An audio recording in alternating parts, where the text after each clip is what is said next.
ابتدا میں جو ہے طبیعت میں بے چینی اور کمزوری محسوس ہوتی ہے، عموماً جو ہے بخار آغاز میں ہی کانپنے کے ساتھ چڑھ جاتا ہے، اور حرارت جو ہے ٹیمپریچر جو ہے بخار کی جو شدت ہے وہ 103 سے 105 درجے تک ہوتی ہے۔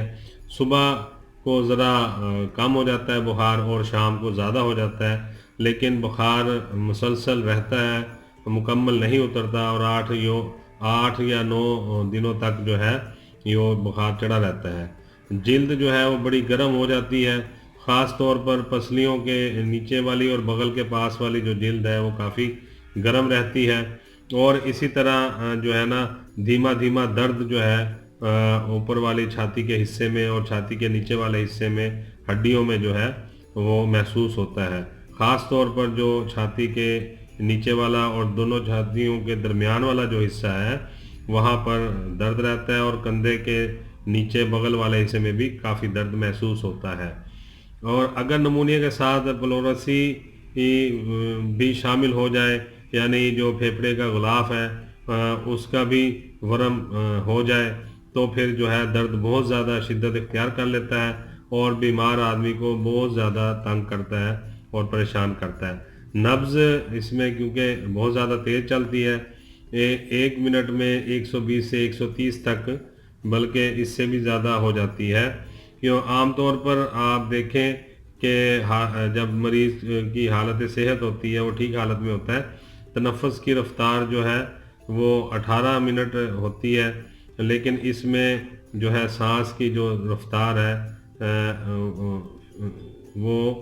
30 سے 40 فی منٹ ہو جاتی ہے، یعنی صحت کی حالت میں 18 ہوتی ہے 1 منٹ میں، اور عام طور پہ صحت کی حالت میں 18 منٹ سے رہتی ہے، جبکہ بیماری کی حالت میں 30 یا 40 ہو جاتی ہے پر منٹ، اور بلکہ اس سے بھی زیادہ ہو سکتی ہے۔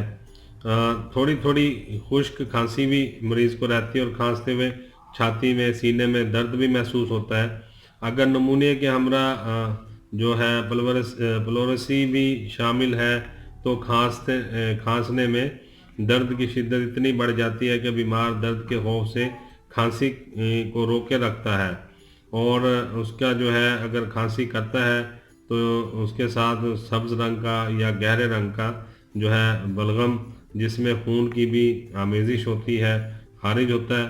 اور یہ بلغم بہت لیسدار اور گاڑھا ہوتا ہے، اور اگر خون کی آمیزش زیادہ ہو تو مرض شدید ہوتا ہے، اور مریض جو ہے اس کی آنکھوں میں جو ایک لیکوڈ ہوتا ہے وہ ختم ہو جاتا ہے، اور ناک میں بھی بالکل خشکی آ جاتی ہے، اور سانس لیتے ہوئے نتنے زیادہ پھولتے ہیں مریض کے، پیاس کی شدت بہت زیادہ ہوتی ہے، مریض صاف طرح سے بات نہیں کر سکتا، بول نہیں سکتا، بلکہ رک رک کر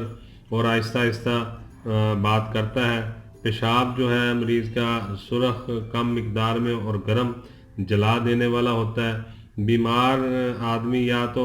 پشت کے بل سوتا ہے یا ماؤ پھیپھڑے کو دبا کر سوتا ہے، یعنی جس پھیپھڑے میں اس کے درد ہوتا ہے اور جو سوجن ہوتی ہے جس پھیپھڑے میں، اس کو وہ اس جگہ کو ہاتھ سے دبا کر سوتا ہے۔ اچھا، اس میں ایک آپ کو اہم بات یہ بتا دوں کہ اگر مرض جلدی نہ رکے اور شدید صورت اختیار کر لے تو تنفس سانس وقت سے آتا ہے، نبض تیز مگر باریک چلتی ہے، زبان خشک، کھردری اور کانٹے دار ہو جاتی ہے، اور اس پر میل جم جاتی ہے، کمزوری بڑھ جاتی ہے، اور حرارت جو ہے جسم میں کافی تیز ہو جاتی ہے، جسم اور ماتھے پر ٹھنڈا پسینہ آتا ہے، بہت زیادہ آتا ہے، نظر آتا ہے پسینہ آیا ہوا، اور بیمار کا جو چہرہ ہے پھیکا اور ہونٹ جو ہے وہ نیلے پڑ جاتے ہیں، اور بعض اوقات بے ہوشی بھی طاری ہو جاتی ہے، اور اگر ایسے موقع پر مناسب علاج کر کے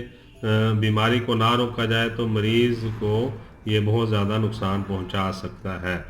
اچھا، یہ میں نے آپ کو کچھ علامات بتائی تھی، اس میں اسباب یہ ہے کہ جب سخت مشقت والا کام کیا جائے اور سخت سردی میں کیا جائے تو نمونیا کی بیماری کا سبب بن جاتی ہے۔ جب سردی دیر تک اپنا اثر رکھے اور انسان کی جو قوت ہے وہ سردی برداشت کرنے والی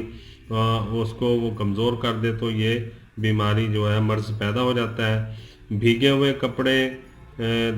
دیر تک پہنے رکھنا اور نمدار زمین پر عرصہ تک بیٹھے رہنا یا لیٹے رہنا، سرد ہوا میں گھنٹوں تک کھڑے رہنا یا چلنا پھرنا، یہ سب اسباب جو ہیں یہ نمونیا کے ہیں، اس سے نمونیا پیدا ہو جاتا ہے۔ اور اسی طرح جو ہے یہ اس کا جو حملہ ہے پھیپھڑوں پہ ہوتا ہے، جس سے پھر آگے مزید جو ہے پرابلم آتے ہیں، جو میں ابھی آپ کو بتا چکا ہوں کہ سانس لینے کا پرابلم ہے، کھانسی کا، ریشے کا، بلغم وغیرہ کا بننے کا۔ اچھا، اس میں بہت ساری میڈیسن ہے جو استعمال کروائی جاتی ہیں،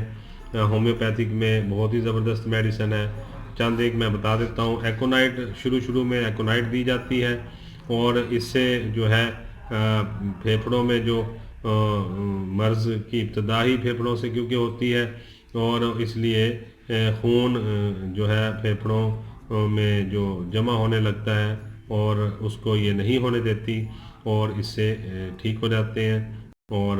ایکونائٹ بہت زبردست میڈیسن ہے۔ اس میں دوسری میڈیسن اس میں وراٹرم بھی ہم دیتے ہیں، اور پھر اسی طرح ہم اس میں فیرم فاس بھی دیتے ہیں، آیوڈین بھی دیتے ہیں، برائیونیا بھی دیتے ہیں، اور فاسفورس بھی دیتے ہیں۔ یہ مرض کی مریض کی علامات اور اس کے سمٹم کے مطابق، اس کی ایج کے حساب سے، اس کی جسمانی کیفیات کے حساب سے یہ میڈیسن دی جاتی ہے۔ اور ایک جو عام طور پر نمونیے میں دیا جاتا ہے میڈیسن، جو بہت زیادہ ہی یوز ہوتی ہے عام طور پر نمونیا ٹیمپریچر میں ہم دیتے ہیں، وہ میں سیدھی میڈیسن کا ایک نسخہ آپ کو بتا دیتا ہوں۔ بہرحال مریض کو اس کی کیفیات اور سمٹم کے مطابق میڈیسن دینی چاہیے۔ اس میں جو ہم دیتے ہیں عام طور پر برائیونیا 30، سلفر 30، فاسفورس 30، ان تینوں کو آپس میں ملا کے 10 سے 15 قطرے صبح، دوپہر اور شام میں 2 گھونٹ پانی میں ملا کے دیتے ہیں، تو اس سے جو ہے نمونیا کا بخار جو ہے اللہ کے حکم سے انشاءاللہ تعالی ٹھیک ہو جاتا ہے، اتر جاتا ہے، اور پھیپھڑے جو ہے وہ نارمل ہو جاتے ہیں، ان کی سویلنگ اتر جاتی ہے۔ اگر یہ پہلی قسم کا یا سنگل نمونیا ہے تو اس میڈیسن سے فوری انشاءاللہ تعالی اللہ کے حکم سے آرام آ جائے گا، ٹھیک ہو جائے گا۔ یعنی برائیونیا 30، سلفر 30 اور فاسفورس 30، ان تینوں کو ملا کے دینے سے پہلی قسم کا جو نمونیا ہے وہ بالکل ٹھیک ہو جاتا ہے۔ اگر اس میں اور چیزیں ایڈ ہوگی یا ڈبل نمونیا خدا نخواستہ کسی کو ہوا ہے، اور پلورسی نمونیا بھی ہے اس میں، یعنی جو پھیپھڑے کا غلاف ہے اس میں بھی سویلنگ آ گئی ہے، تو پھر آپ اس کے ساتھ دوسری میڈیسن بھی ایڈ کریں گے۔ یہی گزارشات آپ سے کرنی تھی۔ امید ہے آپ کو آج کا معلوماتی پروگرام اچھا لگا ہوگا۔ بہت ساری دعاؤں کے ساتھ میں ڈاکٹر ظہیر آپ سے اجازت چاہوں گا۔ السلام علیکم۔